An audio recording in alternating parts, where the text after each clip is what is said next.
the Golden Age? Okay, the people in the Golden Age, which is basically the Golden Age of piracy. Pirates were sea robbers who prey on other ships, like the King's Navy, and yeah, and they robbed them of goods and sometimes captured the ship itself. Piracy began over 2,000 years ago in ancient Greece when the sea robbers threatened the trading routes of ancient Greece. Okay, so the roles aboard a ship. So there's a ship captains, and unlike the captains who are appointed by their respective governments, but most pirates were elected by the crew, which meant they could be replaced. There's a sailing master in charge of the navigation and sailing of the ship, and there's the boatswain supervise the maintenance of the vessel and its applied stores. There's mates of the ship.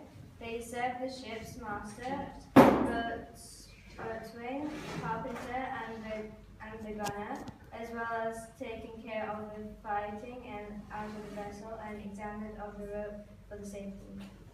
The culture and beliefs. So they had really fanciful and mysterious attire that gave others an ominous feeling. They had superstitious reasons, such as men wore gold and silver earrings as they thought it had healing power. Pirates had strict rules, and if ever to be broken, they would have harsh punishments. Pirates used flags to fight off other ships. The original flags were blood red and signaled no mercy at all. The golden age of piracy was certainly memorable, to say the least. However, one thing is sure, this was not an every age. The rich, each of the poor, leaving them starving and sick. A fruitful day. Back then was spending all day, having a drink.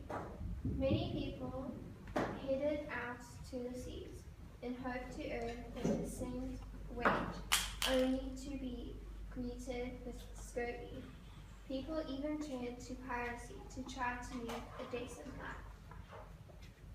Okay, now we have don't clap. Now we have why we think you should choose this topic. One, because this was a really unique age, and the people there were It's very adventurous and mysterious, and there's a lot about the people and why they became pirates for various different reasons.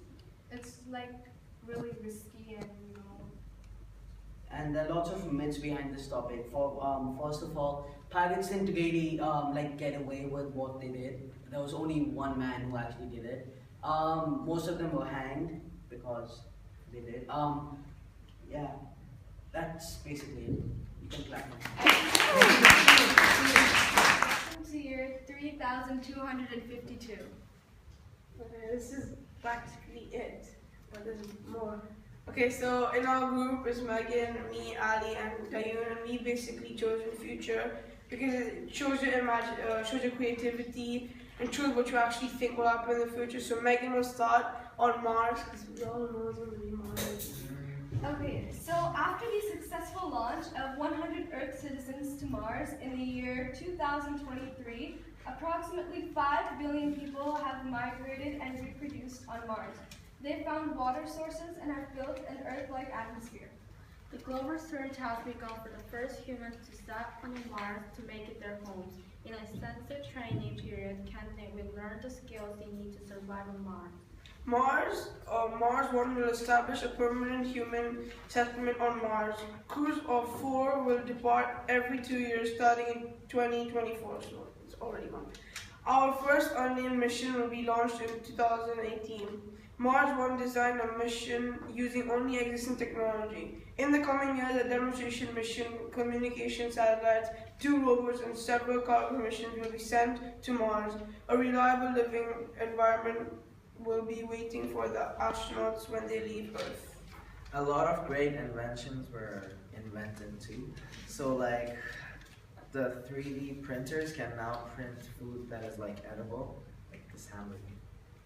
And then, like, you can, oh yeah, and if you can eat as much as you want, since if your heart gets unhealthy, we can grow you a new one.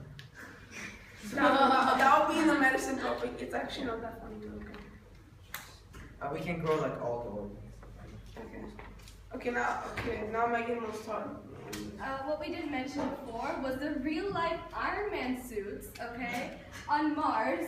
People can now fly with ease on planet Mars. This repels bullets and can give you super strength, just like Iron Man. We will release this in the following year, 2,353, priced at $19,999. That's really cheap. 0.99 cents. 0.99. And here we have just some facts about what's going on. So NASA's discovered around 1 billion new planets. The time capsule in New York has been opened. 120 years is the new human life expectancy. 100 more languages exist, and the language of English is extinct. 5,000 new religions also exist. And we've sent rovers to Mercury, Venus, Mars, Neptune, Jupiter, Uranus, Pluto, and a newly discovered planet, Felis Catus, where they have glow-in-the-dark cats. That's right. Okay. Wait, I have a question. Wait, at the end. Okay, now we're gonna go with the medicine and what new types of medicine are being discovered. Okay. So medicine will be a huge development in the future, so many hospitals, doctors, and scientists have developed ideas that could easily save many people. Okay, so the heart I was talking about, some surgeons at the Boston Children's Hospital have already developed a prototype of it, and they will be able to make them really soon. Okay, the other one is DNA sequencing for routine checkups at a genetics conference in November. Yeah. Okay, the first generation of tiny DNA sequences devices that many predict will eventually be as ubiquitous as cell phones. Since the first sequencing of the human gene was completed in 2003 of a price over 2 billion, the speed, price, and accuracy of technology all have improved. And the other one is letting your body fight cancer. There are a lot of advances and cures for cancer now. So if you get cancer, you can easily cure it. However, back then you could not easily cure it, and it would be hard. Few advances are leave that. That's it. The second group, we have those really advanced and good technology, but we've thought in a kind of a different way. Okay, so it's the 2060s. I know it doesn't make any sense. If you'll know that later on. Okay.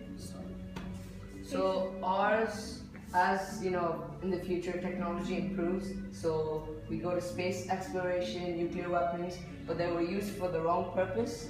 And now robots have now come into the game, but they turn against mankind. Okay, so now I'm going to talk about transport. Transport developed in the future. It's actually really mind-blowing. There's time machines, flying cars, drones, bicycles, trains. So it really shows that it developed. And not only has technology improved, pollution and environment also started to get worse. It increased uses of greenhouse gases, deforestation, less oxygen, natural hazards, which then leads into World War III, why countries, start fighting for more fossil fuels based on basically the Middle East, and they use dangerous poisons and weapons against each other, and they're mainly radioactive. Okay, so going on. Okay, everyone, don't just ask any questions. We've got the time range wrong. Okay. Don't judge, okay? So after the future, we have science and technology, which would have improved a lot the most. Okay, so as the second group said, we have new vaccines and medicines come out for ill people, and we have space exploration way more improved than this time. Okay, and technology, we have nuclear weapons also used for wrong use, and that leads to World War III. And the world is such a bad place for people living in here now. Okay, so what we have thought about is now that we have wormholes and black holes. Okay, so if a person, two people go into the, okay, so robots take over the humans. Okay, so robots think, okay, we have to take this over. The planet is such a bad place to live in now. Okay, so we need to send two people because they're kind of like their servants is now overturned. So they send them into a black hole and they send them into a white hole, and they come out in the 19th century. At the end of the 19th century, it's the 1900s, it's the Victorian era. And okay, so the people first don't believe it. So they send one person to go back to the future and come back to the past to make it a proof. I know it doesn't make any kind of sense, but yeah, so. We're going to talk about the French Revolution. So, for centuries, the quality of life in Europe had been determined by the family in which someone was born to. If you are born to a poor family, your life would be one of poverty. The wealthy enjoyed a life of ease and comfort, while 97% of Europe's people struggled just to survive. A group of people started a rebellion against the government in pursuit of equality and freedom from the absolute monarchy. The military fought the rebellion and resulted in a bloody war.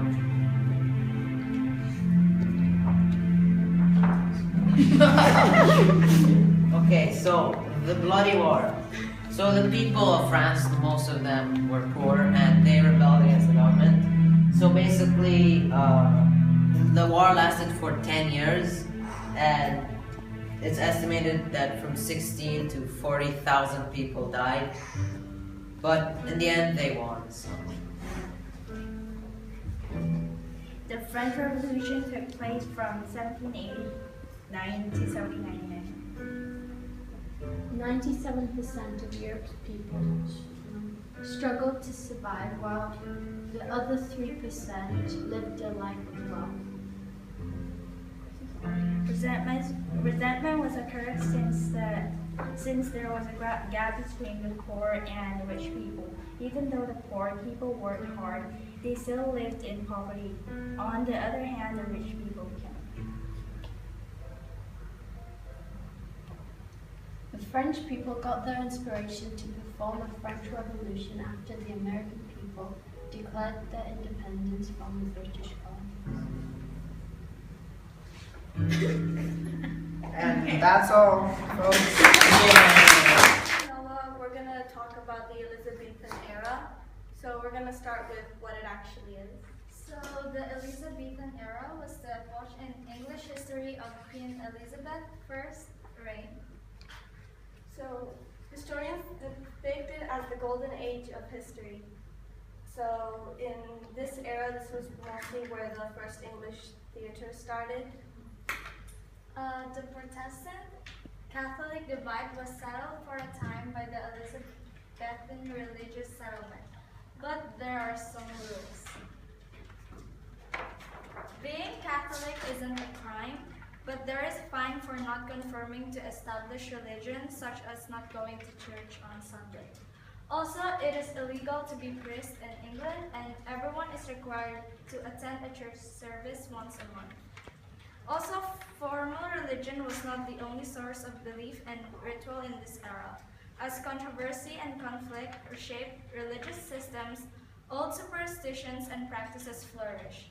Shakespeare wrote stirring plays about witches, ghosts, fairies, and spirits because many believed in them. Also, spellcasting pro existed. So now about the science and health. So there are 4 elements: the fire, water, air, and earth. These were all kind of inside a person, so they all had to be balanced. And if these things weren't balanced, the doctors would bleed the patients, so they would destroy the balance.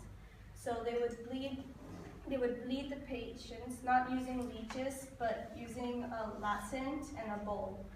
The blood would usually be taken out from the arm or foot. And the liver, not the heart, is considered the source of blood. But also, the liver is considered the source of emotion, but the heart is considered the one of love. The stomach is the seat of courage, and the spleen is the source of anger.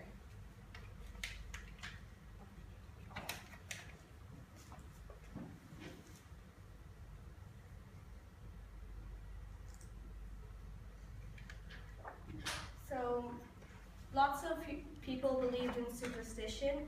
This was once when, like, someone sneezes, you would say bless you. This was the time where this mainly became popular because everyone believed it would, like, scare the demons away.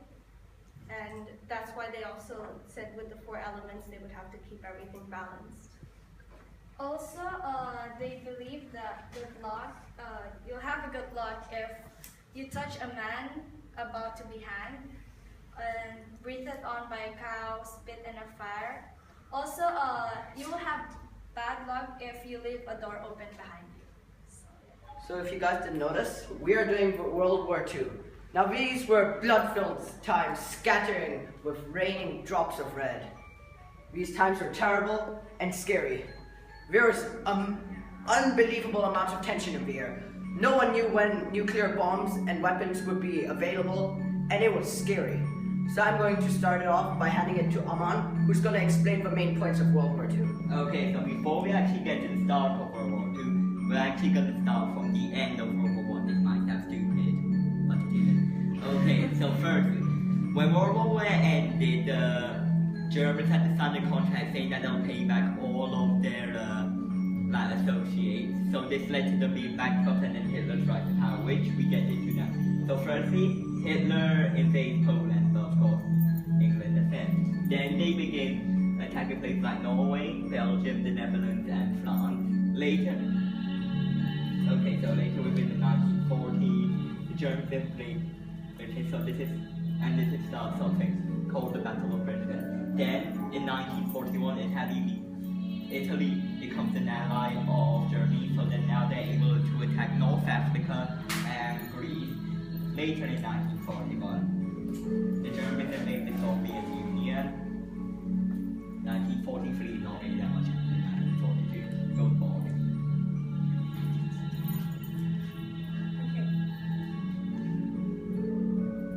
Okay, so after another big battle, Germany was after like this battle. So after this battle within like the Soviet Union, the Germans were put into retreat. So now they are actually beginning to leave the Union. 1944. Now the British and the Americans, they become allies and then they invade Germany. Now they invade Germany and France to stop them. Okay. So then the Russians, they invade Germany to take back the after being attacked by Germans earlier. Okay, so we actually begin to get to the end. 1945. Forces invade Germany from the east and west, and then like later in 1945, the Germans are forced to surrender after the suicide of Adolf Hitler. So basically, dictatorship was a big part, obviously. Dictatorship is a form of government where political authority is monopolized by a single person. In this case, Hitler was obviously the single person, and he was the main root of World War II. Another thing that was important in World War II was religion. Religion played a big role because Hitler as growing up, he was Catholic, and then later on he started to go against some of the customs. And later on, a person from the Nazi party that was the main philosopher suggested that they get rid of all the things that Hitler disliked from the customs or traditions, and they created something called positive Christianity, which Hitler and the Nazi party later wanted to inflict on everybody, as they wanted everybody to be equal.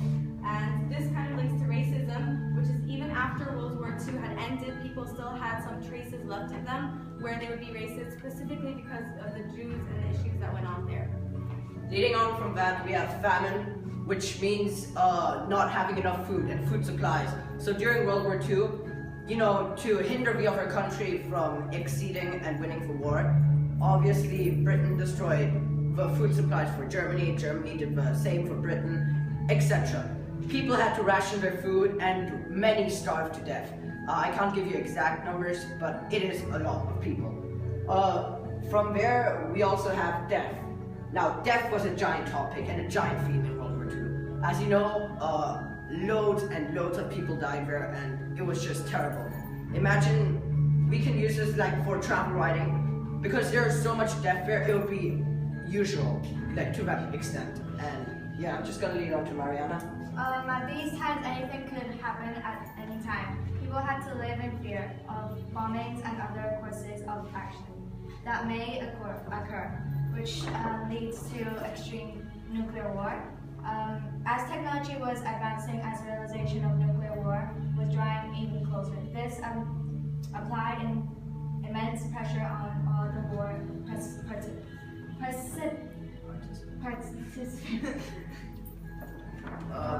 I'm just gonna finish it off saying why we think World War II is one of the best, if not the best topic to do travel writing with. Now, World War II is just one of the scariest times we've had out there. It's probably better than World War III over here because we actually know about it. And there's a lot of mystery surrounding it. There's a lot of, theories about it. Why did Hitler commit suicide, etc. Some people say it's the Illuminati. Some people say it's because he was losing the war to Russia and stuff like that. So we think this is great because, it's just such a bloody, dark time where people, they didn't know what to do. They were going mentally crazy because of, all the victims of war and stuff like that. And yeah, so that's kind of it. The French Revolution, and we're going to lead on chronologically saying, main points and what happened in order from those 10 years. And also, what's the most important thing, which I'm going to start on, is why did the French revolutionize? Well, the only main reason why the French revolutionized is, in one word, is hunger. They were hungry and they wanted food and they didn't agree with the laws and stuff. But the real reason why they revolutionized and led on to hunger, as we call it now, is that a war between Austria, France, and the British Isles, as they called it in that time, was ongoing, and France basically blew all of their money, they blew it on the war. They defeated Austria, good, but England and France, that didn't really end up well, and they just separated and just went their own merry way. But then that led to France being, you could call it bankrupt, but they just had no more money to spend, and therefore the French never agreed with investing money into war, but the French even did. So therefore, the king didn't have money to invest into cornfields and making bread and stuff to feed the people.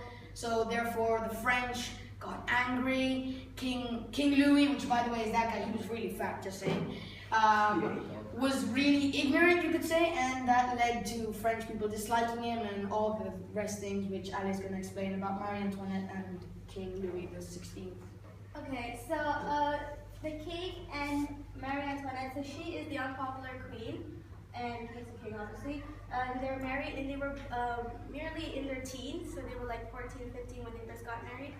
And also, they were both executed by a guillotine, which he will talk about later. It was because, she was convicted of treason by a tribunal, and they both had 4 children, which we don't really know what happened to them. And so, the king, he was executed because of his failure to act upon the utter hunger that the whole country, France, they were experiencing. And majority of the mob chose to behead him because they thought it was the best choice, because they were also overly populated anyways. And she had a saying, which was, let them eat cake, which, he's going to explain about the guillotine. So if you don't know what the guillotine is, it's this thing, basically you do something bad and your head goes chop and goes So the reasons why this happened, first of all, overpopulation. More than 40,000 people were killed a year on this. It's also known as the Reign of Terror. People broke the laws, they didn't agree with King Louis, and they disliked him because he was ignorant, and also he took all the food. As you can see here, he's eating the bread and a big piece of cheese. So they didn't agree with him. They attempted to, yeah, he was fat, like fat. So they stole food as well, and if they were found stealing food, stealing money, or anything like that, then they would be beheaded and they'd use their heads like bowling balls. Also, French people tried to attempt to break into a prison and break everyone free. Everyone there was beheaded, and yeah, that's it. And this is all gone in chronological order. First, the kings came, then the guillotine, then came the Parisian mob, which Parisian is the definition of people from Paris. And it was a mob. It started as low-life political people who didn't really have much to do in their lives, and therefore they just started a group of politicians that then spoke in parliament, and they got the Paris people behind their backs and supporting them. And then the first batch, which was like 4 years before it ended, first batch tried to either invade or take over Bastille, which was the big prison where they believed they kept all their arsenal of weapons and all their artillery, and failed. And they got their heads chopped off, all of them. And then 4 years later, in the end, they got an even bigger mob, and they successfully invaded Bastille and got all the artillery, went to, I don't want to say blow up, but they went to end King Louis's reign of whatever you can call it, because he knew nothing, and didn't find him there, so they went to the gates of Paris and found him trying to escape. Therefore his head was cut off for trying to escape France in a moment of need, and that's how it ended, really.